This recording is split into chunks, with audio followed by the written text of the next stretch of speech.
Fala pessoal, beleza? Aqui quem fala é o Nerd Ferreira da Ferreira Studios. Estamos começando hoje mais uma aula sensacional. E hoje a gente vai falar sobre pseudo-elementos ou pseudo-elements. E hoje essa aula vai ser espetacular. Eu tô falando, muita gente não sabe utilizar essa propriedade corretamente. E eu trouxe aqui porque gerou algumas dúvidas no grupo e em alguns comentários dos vídeos também. Então, como funciona isso? O que é isso, né? Esse pseudo-elemento, pseudo-classe, todo mundo tem falado muito sobre isso, principalmente a programação front-end, mas muita gente não sabe a diferença. Então, pessoal, é o seguinte, eu trouxe aqui uma breve descrição do que é cada propriedade e funciona da seguinte forma.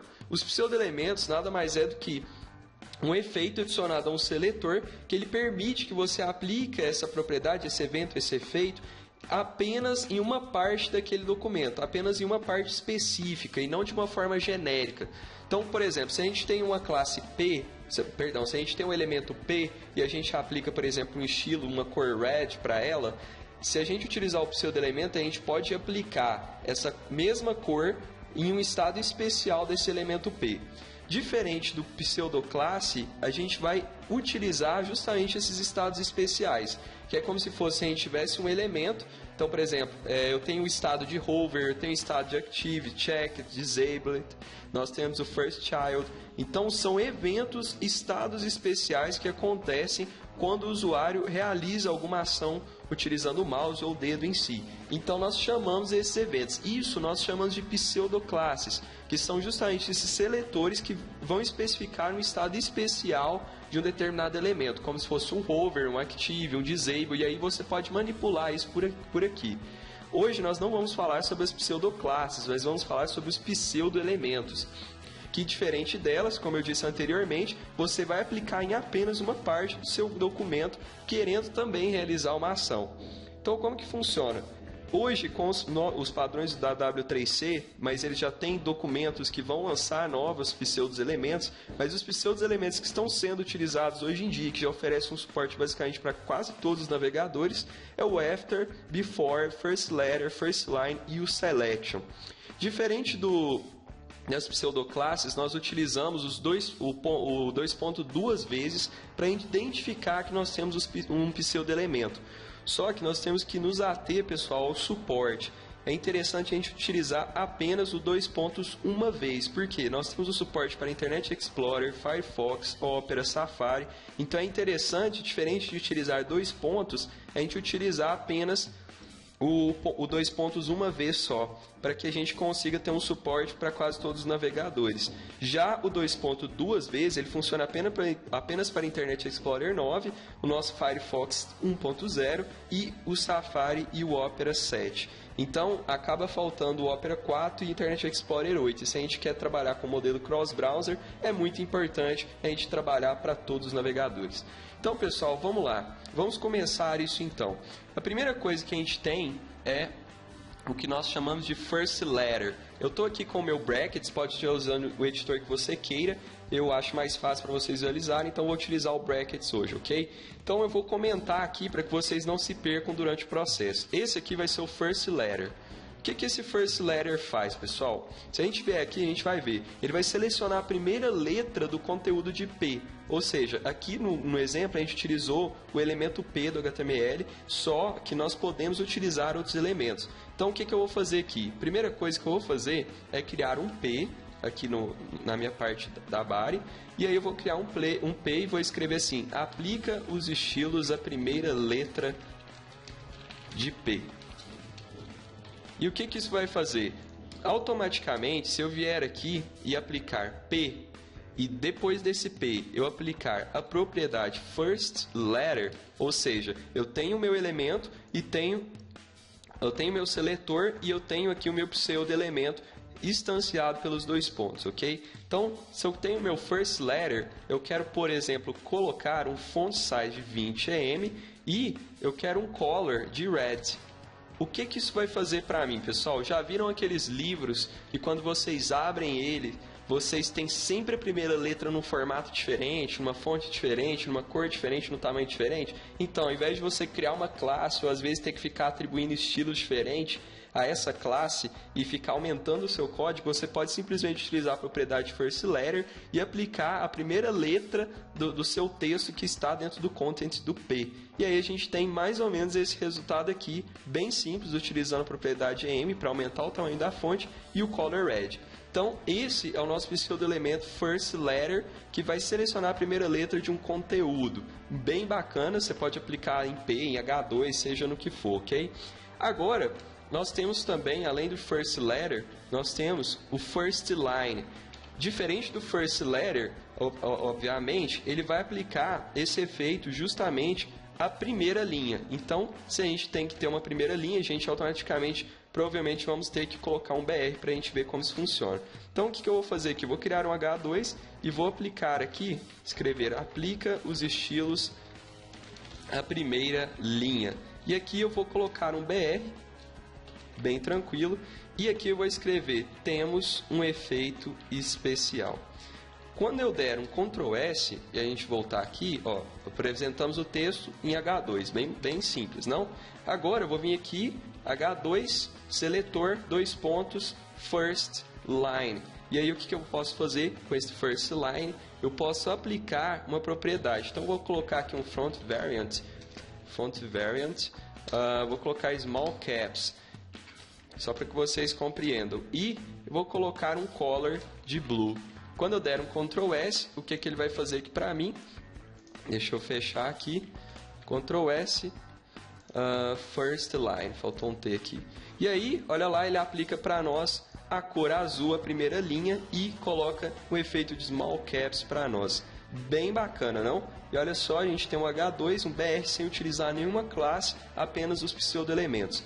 Um outro que a gente percebeu, pessoal, que a gente visualizou que tem aqui, além do firstLetter e do firstLine, é o selection. Como que funciona o selection? Se a gente tem, por exemplo, vou escrever aqui selection para que vocês consigam visualizar. Selection and Moz Selection. O que isso vai fazer? Olha só, Moz Selection exige o dois pontos duas vezes. Diferente do firstLetter, do firstLine, do before e do after, o selection por padrões da W3C, ele exige que a gente coloque, né, o dois pontos duas vezes para que a gente consiga ter a sua funcionalidade final.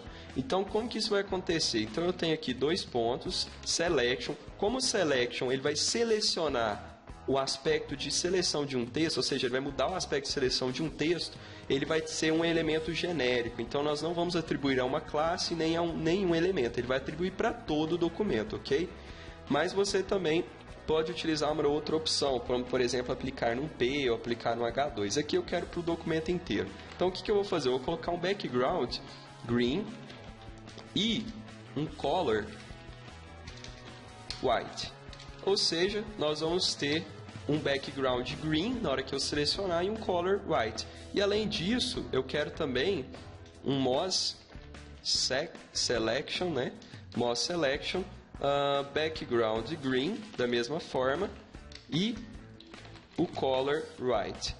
Graças a Deus, pessoal, a marmota do Internet Explorer funciona com a base do selection. Já o Mozilla dessa vez teve que criar um prefixo para que funcionasse. Então o selection vai funcionar para os outros navegadores e o Moz para o nosso querido Firefox, ok? Quando a gente der um F5, quando a gente passa o mouse em cima, olha só o que ele faz. Ele deixa o texto em verde e deixa a letra em branco. Bem bacana, não? Além disso, a gente tem o after e o before. Como que ele funciona? Da mesma forma que os outros, nós podemos declarar com os dois pontos e nós fechamos aqui o comentário, só para que vocês consigam visualizar. Para utilizar o before, eu vou criar aqui embaixo um H4, ou seja, vou criar um H4 aqui e vou colocar assim, aplica os estilos, a propriedade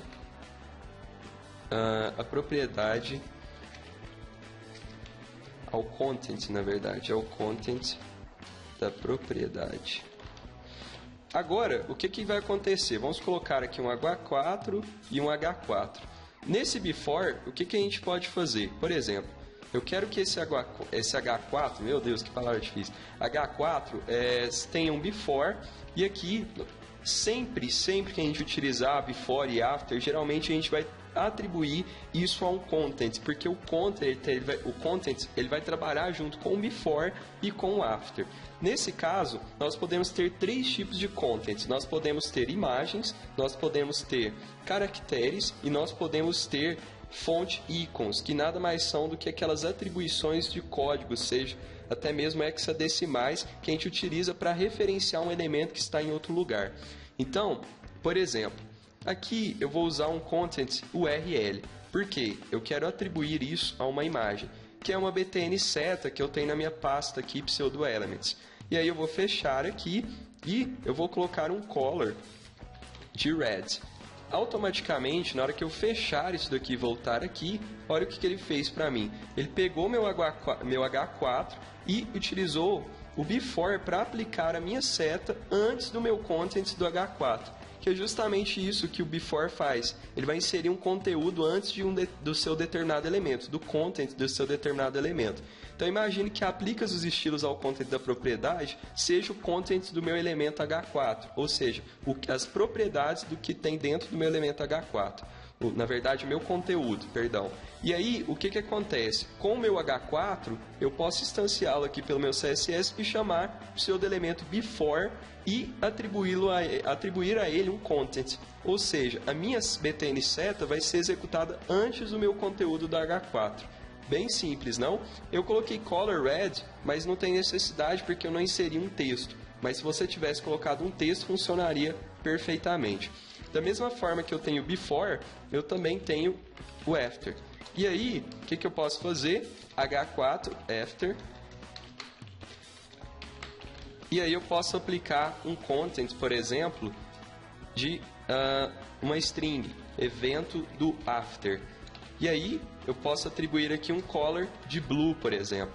Na hora que eu der um F5 ou um Ctrl S, eu atualizo, olha o que ele fez. O meu content primário, que está dentro do meu H4, aplica os estilos ao content da propriedade. E aqui eu tenho o meu before, que vai aplicar a minha seta antes desse conteúdo, e tenho o meu after, que vai aplicar depois desse conteúdo do H4. Ou seja, evento do after é o meu content e o meu color é blue. E lembra que eu falei para vocês que a gente poderia ainda ter um terceiro caso? Ou seja, o content pode abrigar uma imagem, um caracteres, né? Seja números, seja textos, e pode abrigar também os font icons que nós conhecemos. Que aí, o que a gente pode passar? Simplesmente aqui uma propriedade.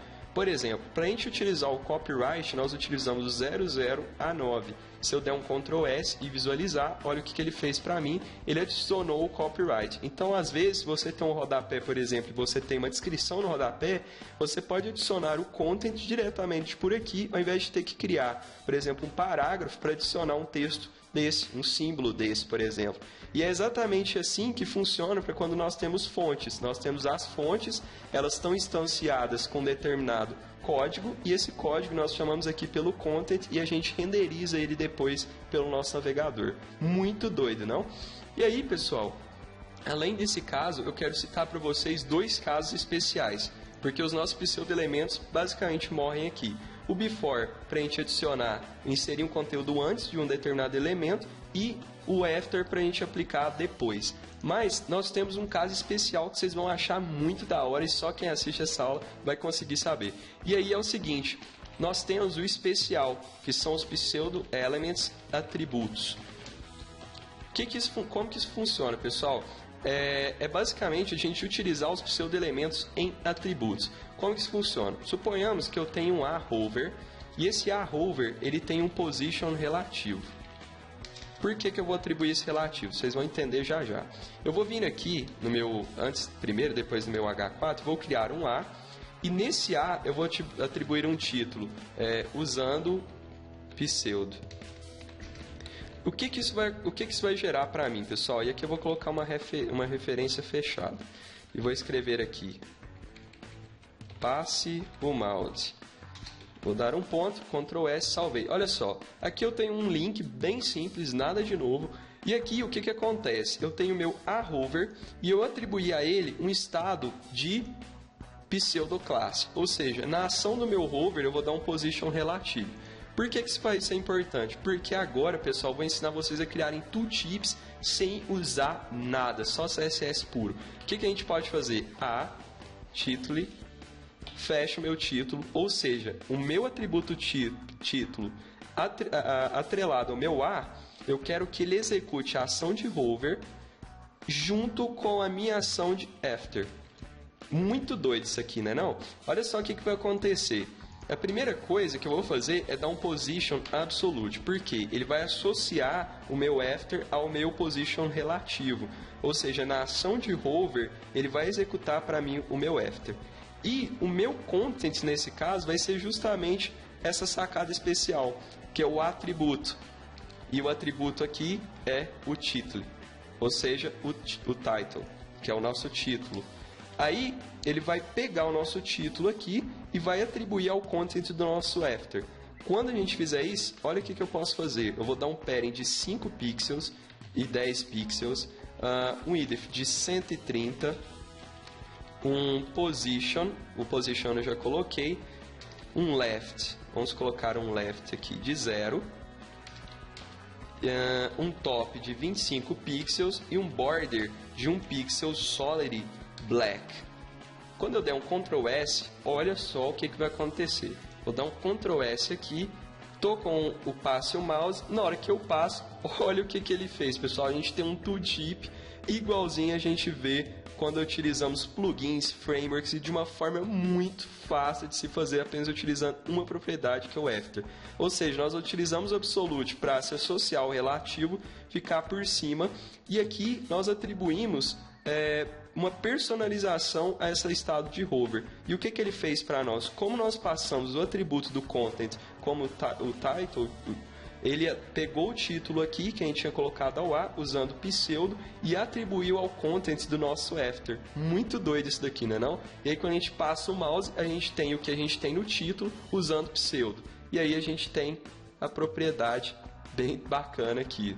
E aí, pessoal, uma outra regrinha bem bacana para a gente matar isso daqui com chave de ouro é a gente poder também utilizar esses pseudo-elementos em classes. Sim, além de a gente poder utilizar nos elementos genéricos como P, H2, H4, a gente pode instanciar o nosso pseudo-elemento, associá-lo a uma classe. Então, suponhamos que aqui eu tenho aqui, por exemplo, um H5. Então, eu vou colocar aqui H5. E nesse H5, deixa eu atribuir aqui um H5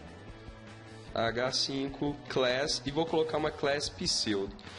E aí aqui eu vou colocar aplicando em uma classe. Bem tranquilo, não? Agora, olha o que eu vou fazer. Eu vou vir aqui no meu pseudo em classes e o que eu vou executar aqui?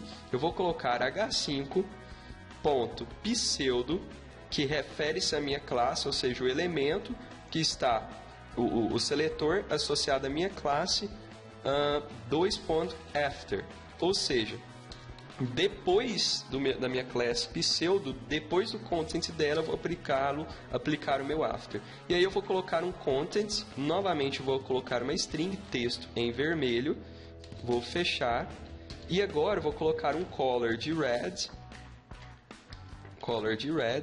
e eu quero um font size de 20 pixels, só para que vocês compreendam. E aí, olha o que vai acontecer, pessoal. Muito doido isso daqui. Eu vou voltar aqui, vou dar um Ctrl S. Na hora que eu atualizar, aplicando em uma classe. Só que tem um detalhe. Eu utilizei aqui o nosso H5, ok? Bem tranquilo. E eu atribuí ele à class pseudo. Aqui eu fechei o meu H5. Então, H5.pseudo 2.after. Só que eu não posso utilizar um sinal de igualdade, eu tenho que usar os dois pontos.